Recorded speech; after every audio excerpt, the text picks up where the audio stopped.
Bonjour, Paris! So, this is my final leg of my vacation. 9 days vacation and I am in Paris!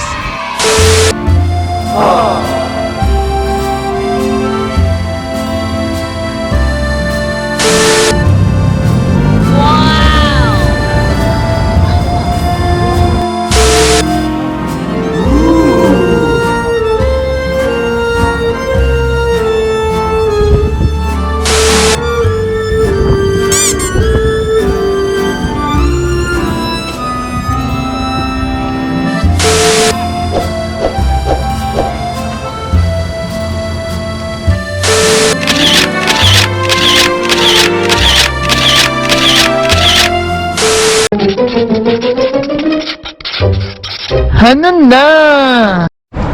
Welcome back to my vlog!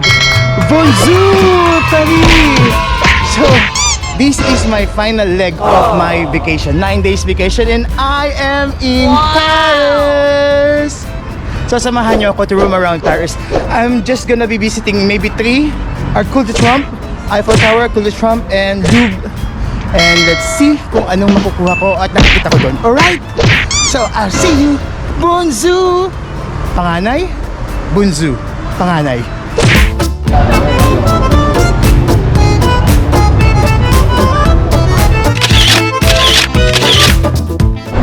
So, it's really paid off kasi kararating ko lang at nakakuha na agad ako ng magandang picture.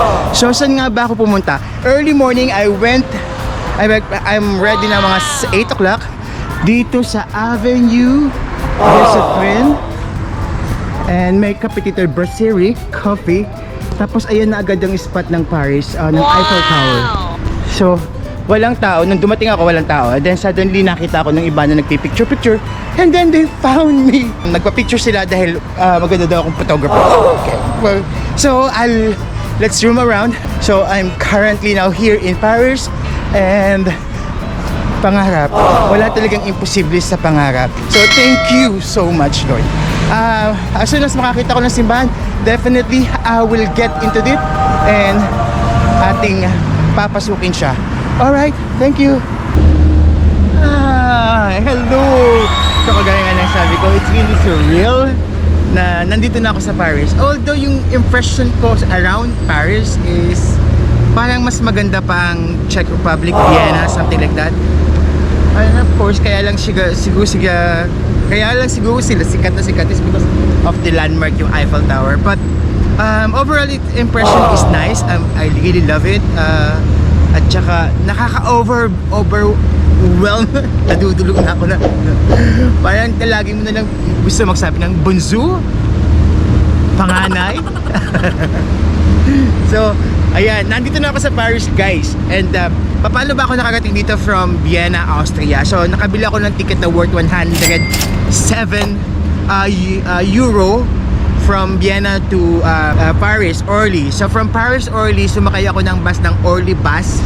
Orly bus, iisa lang siya. Orly bus lang ang sakyan mo, you're good to go.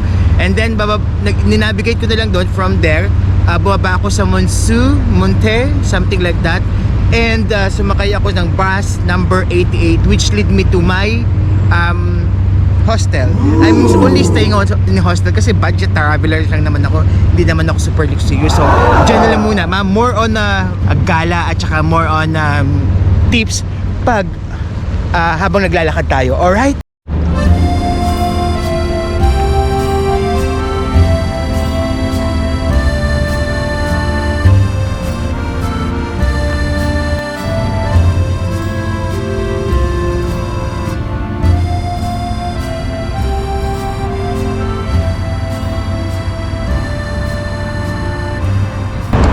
So, ang daming construction na nangyayari kasi we know naman na ang Paris na mag-host ng Olympics. So, ang daming close, ang daming constructions na ginagawa. Right beside do sa ng Eiffel Tower is that may mga constructions because para may gagawin doon ata gagawin yung tennis. I'm not really sure but definitely inihahanda na nila para sa Olympics and Paris, which is I hope I could visit sa July. Ha! Ang yaman, sige, wala masama sa pangarap, di ba? So kailangan talaga kumuha ka ng magandang pwesto, otherwise hindi ka kuha ng magandang pictures kagaya ng sa akin. So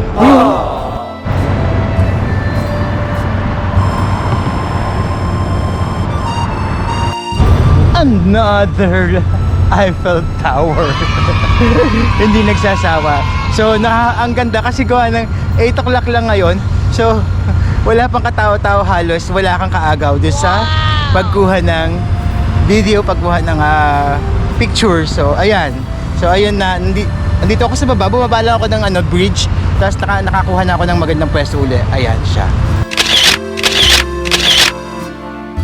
So ayan, moving on. Lakad-lakad lang tayo. Wala talagang itinerary or something. At look, ang dami nagsushoot na. At least alam nila yung call time na you have to be early.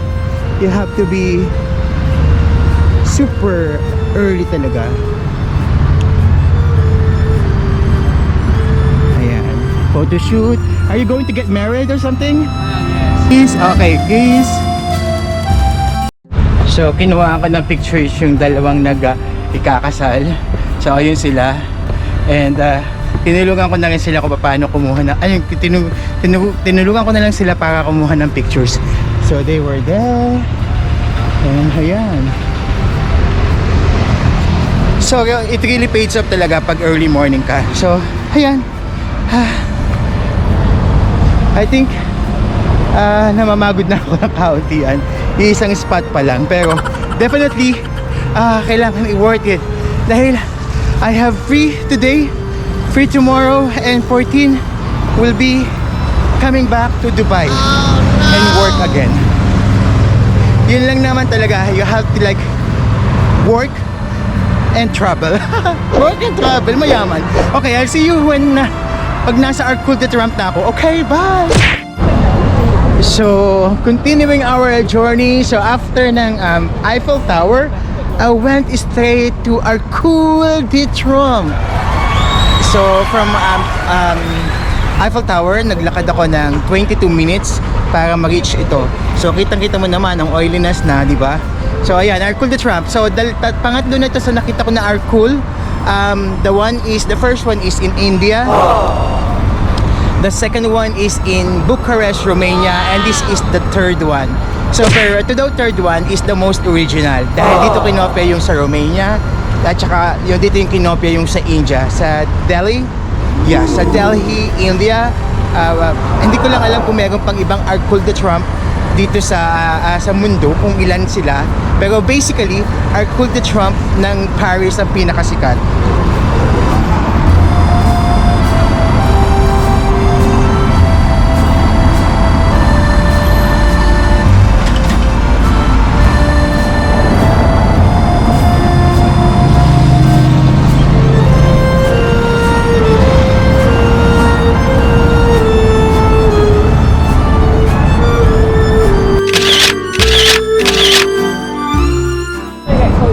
So, kanina, anong dito? Ang daming turista, pero wala pang kanina nakaka-figure out na sa gitna dapat siya magpapakuha. And now, may kumuha na doon sa center. Kasi ako yung nagsimula. Tapos bigla na lang sila nagsunutan. And then I had like a little of shock para sa aking reels, which eventually matatagalan bago ko mai-upload. However, I got all them in place. And eto na nga, ayan, di ba? So, let's move our journey sa pag-iikot na ito.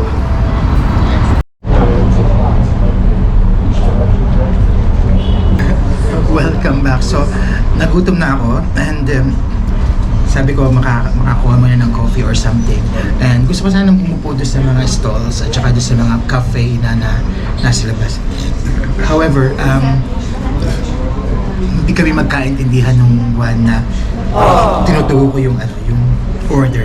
So, ang nangyari is that I end up here in McDonald's, which I found an iconic pwesto. So, dito ko lang sa McDonald's, secured pa yung gamit ko because there's a salamin. And at the back of me is the Arcul de Trump. Ayan siya. So it's like multiple purpose yung pagkakaupo ko dito. I am enjoying the junk foods and some drinks. And behind me is the Arcul de Trump. And papunta na ngayon ako sa Louvre. So tinigil ko muna yung aking journey kasi nagugutom na ako. So yun. So ito nga, ayan, ito yung magandang place dito. If you wanted like to do a vlog and if you wanted to like sit, relax while nasa likod mo yung iconic na Arcul de Trump, this is the best spot here sa McDonald's dito. And secured pa yung gamit mo because may salamin and kahit sinong makipag-chikan sa'yo, parang hindi ka nila mapapansin or hindi nila makukuha yung ano. So that it is. So I'll be back once I am getting on a train to Louvre. So a would-be iconic landmark naman dito sa Paris siguro is itong LV store na ito na ginagawa. Ang laki niya at ang ganda. Ayan o. So possibly ngayon pa lang under construction siya. Ang daming nagpapicture na. So what more kung siya ay yung parang clear na at pwede na siyang pasukan or something like that. Pero kita mo naman yung LV monogram niyang.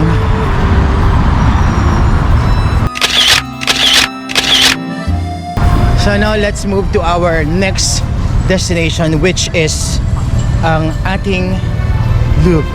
So I'm not gonna get inside kasi hindi naman ako talaga fan ng mga museum, pero yung iconic landmark lang, I am a fan of course. So yun lang yung pupuntahan natin, and ay pangarap ko din puntahan yung kay Emily in Paris na shooting location. Kasi fan ako ng Emily in Paris. It's very comedy effect. It's very light at hindi masyadong not that much chaos. So let's move.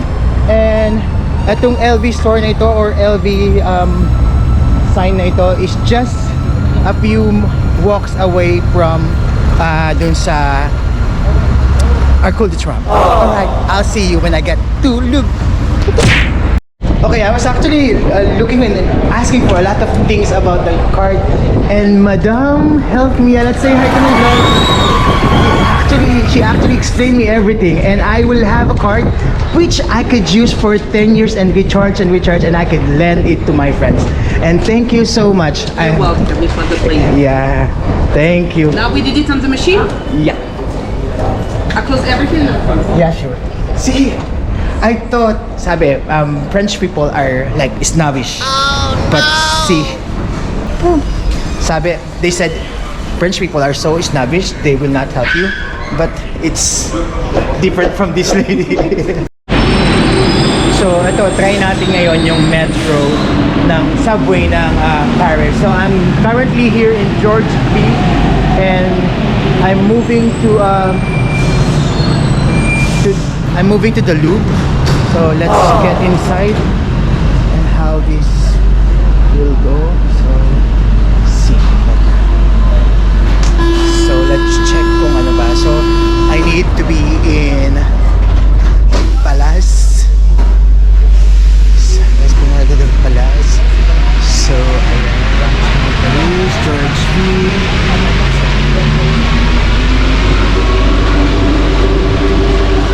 So once na nandun na tayo,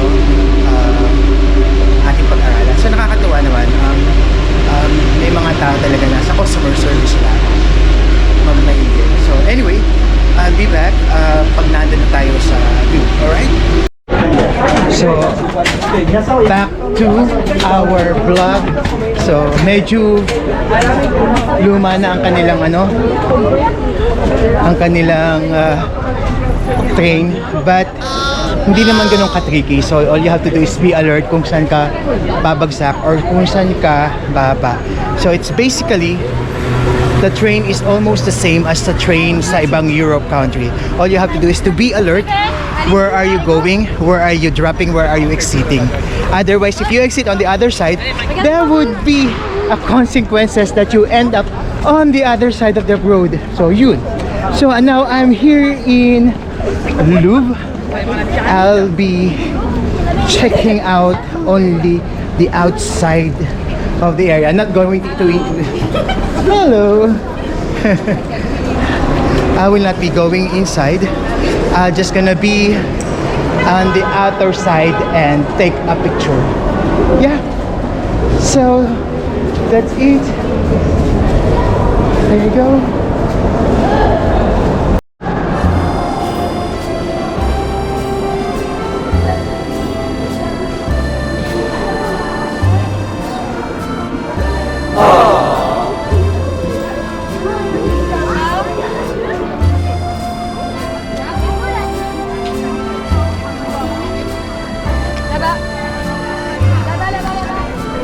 So in the span of like half a day, so the span of like half a day, I was able to like go to Louvre, Arc de Triomphe, and Eiffel Tower. So all I have to do now is to be alert with the pickpocket people. Oh, no! That's aside from the tourist spot or landmark, isa sa mga famous ang Paris is that pickpocket daw. So hope the pickpocket people will not get into me. All right, so let's set up our thing and be unfashionably fashion.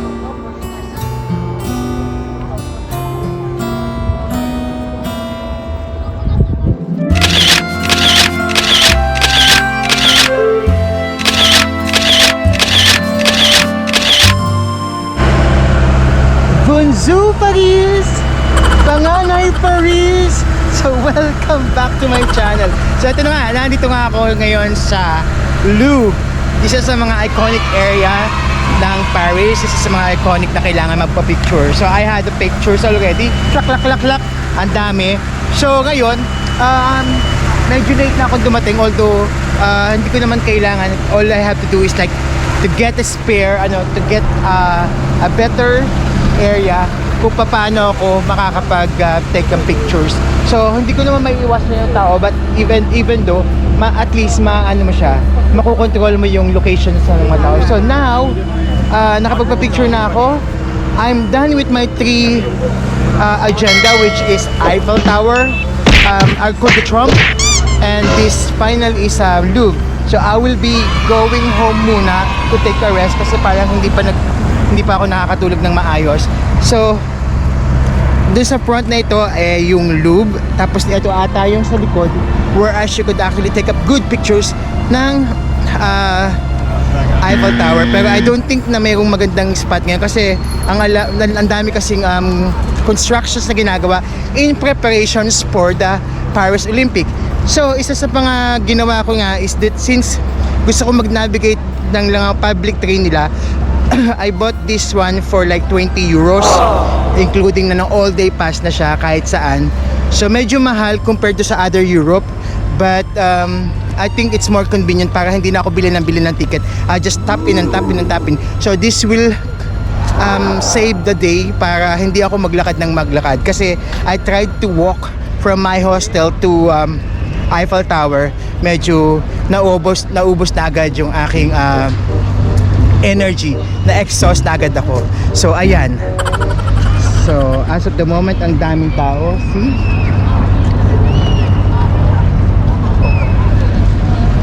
So let's move forward dun sa pinupuntahan ni Ate Heart kung saan nagpapapicture siya. Pero I will not take kasi ang dami ko naging picture sa Eiffel Tower, but it's worth the while naman na tingnan, okay? So I've seen in YouTube yung may mga scammer dito sa what you call this? Dito sa Paris. So nakakita ko ng dalawang scammer which is asking you to sign. Ayan yung dalawang yan.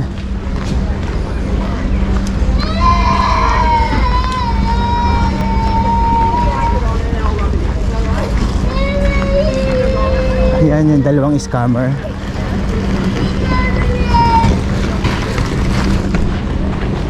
may dalawang scammer na naandito nagpapapirma. So ayun yung isa. So mga nangloloko ng tao. Anyway, let's move back to my hotel. Alright?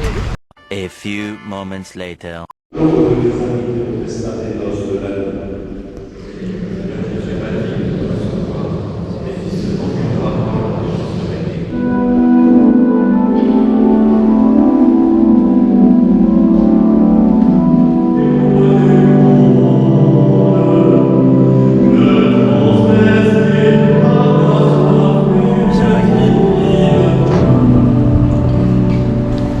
So nakabisit na tayo doon sa isang church. First church that I have visited here in first church that I have visited here in France or in Paris. Medyo maayos ang pagganyan, mga first time. Pag may hiniling ka, matutupad. So yun. So ayan yung church. It's just right beside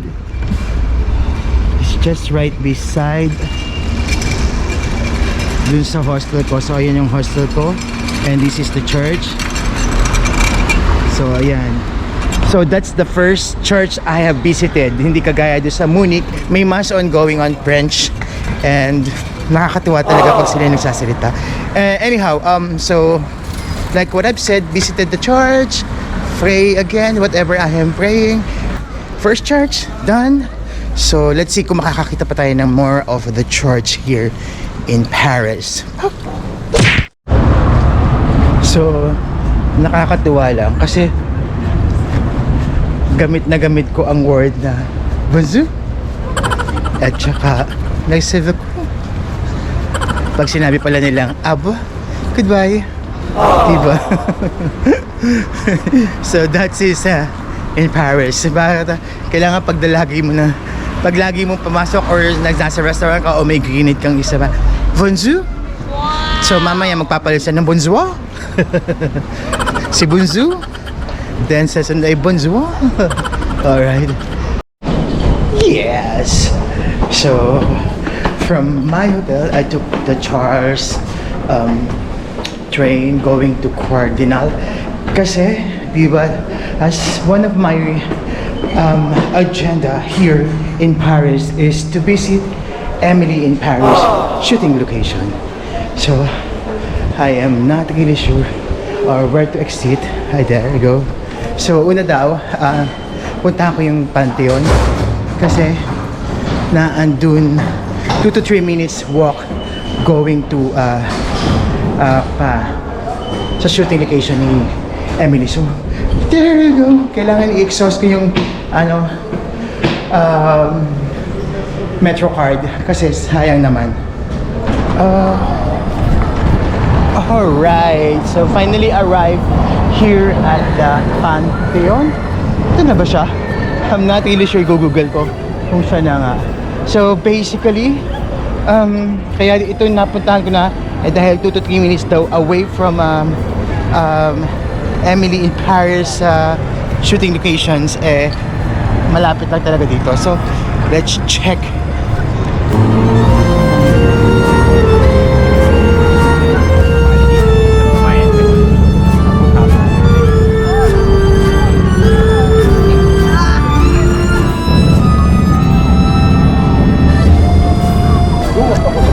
So kagaya nga ng sinabi ko, no need to get inside kasi hindi naman ako fan talaga. So let's see na lang dito sa labas. So at least let's check. I've seen it. So ayan na, diba? So medyo nakakaramdam na ako ng pagod. Kita ko na sa akin mga pictures, hindi na glowy, pero still here in Pantheon. Ayan. So moving on, let's now go to our target, which is the Emily in Paris shooting locations. Right? As promised, doon tayo sa shooting location ng Emily in Paris. So behind me is yung kanyang bahay doon sa tuktok, which is di ba hanggang fifth floor na walang basically walang escalator or elevator. So tapos dito yung area naman kung saan they had like a birthday That's right on that side is yung restaurant naman ni Junjun, di ba? So finally here, ayan. So hindi ko na pupuntahan yung iba, pupuntahan ko lang itong bahay, yung Savor office, and then itong fountain kung saan nagkaroon ng celebrations, at saka yung restaurant na naandun, ayun. So let's check again.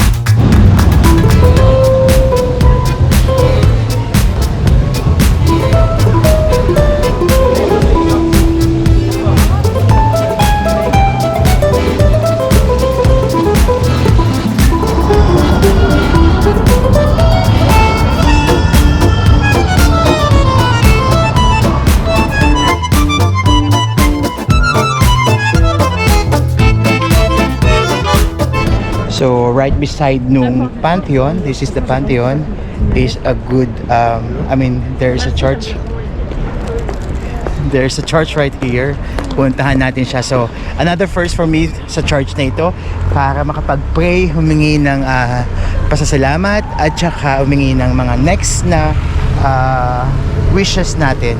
That includes ang ating mga kaibigan, pamilya, makikita rin ng ating naging kaaway o nagkaroon na tayo ng what you call this, feud with. So let's go to this church.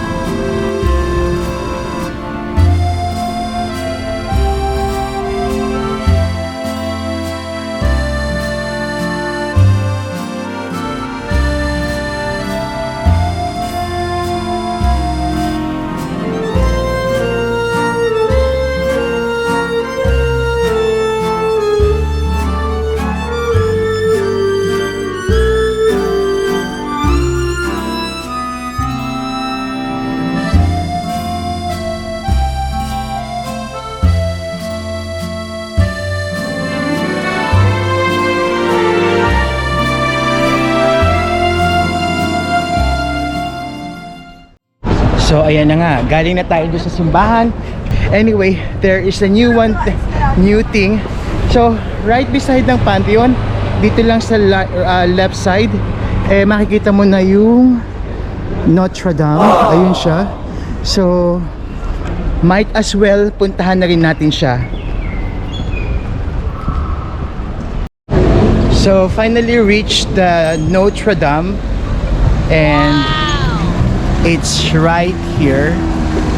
See, the reason why Notre Dame rings in my bells is I've watched nung maliit pa ako the Hunchback of Notre Dame, so that's why I got to research about it, and as well as dun ko nalaman yung Notre Dame, ganyan kung ano yung itsura, which is basically nung maliit pa ako, it's all about in the cartoons, and now it's in real life. However, the problem is that it's still under construction since nasunog nga siya, and a lot of fundraising have been done or currently going on to restore this Notre Dame.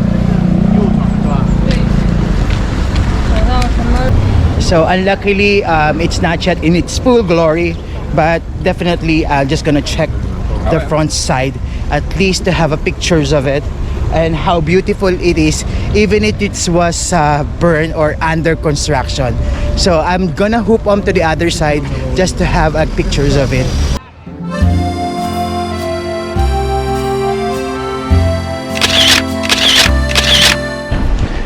And of course, nasa tren na naman tayo.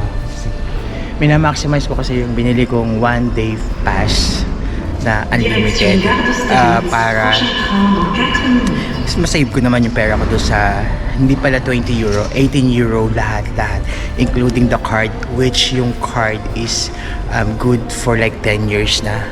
So there you go. So yung 10 years card validity, meron pang naka-top up na unlimited the whole day. So tomorrow hindi ko alam kung magiging unlimited pa to the whole day or itatapin ko na lang siya, kasi per one ride it will cost you around 2 euro. So kung nakasampu ka, So that's 20 already. So far, nakaka-anim na ako. So I have 16. So halos nabawi ko na lahat. Diba? So the train is coming.